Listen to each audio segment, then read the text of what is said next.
大家好，欢迎收看腐君猫。今天给大家带来的是真实故事改编的泰国同性短片《圣诞礼物》。肉肉和睫毛是一对已婚夫妇，肉肉很喜欢看电视，睫毛想要说服他别看了，然后被肉肉发现他并没有应。两人在聊天软件上认识，肉肉是个无业游民，睫毛是电视台职员，对于肉肉的一切要求，睫毛都会满足。结婚2年后，矛盾慢慢的显现，肉肉发现睫毛就是个长了娘气脸的绝对攻，睡觉经常打鼾，还是个工作狂，忙得甚至连啪啪啪的时间都没有。肉肉的激情都快被磨灭了。睫毛周末去公司加班，被同事劝多留些时间给家里那位。肉肉在家无聊，开始玩起了直播，靠着颜值和身材吸引了不少粉丝。晚上起来直播，刚脱上衣就尴尬的被睫毛发现，一股浓浓的捉奸现场既视感。睫毛把这事儿跟同事说了，他很生气，肉肉露2点直播，自己一直有给他家用。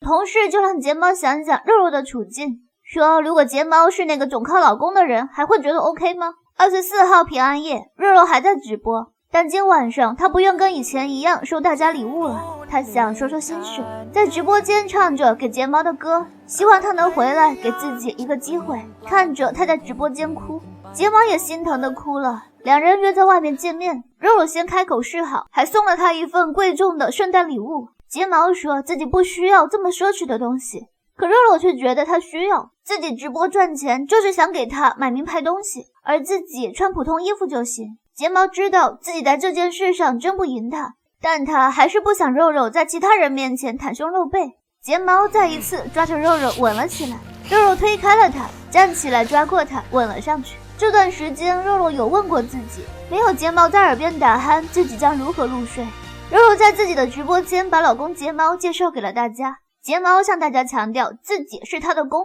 刷礼物的人很多，肉肉鼓励他一起录一录。看到肉肉2点上的心情贴纸，睫毛幸福的笑了。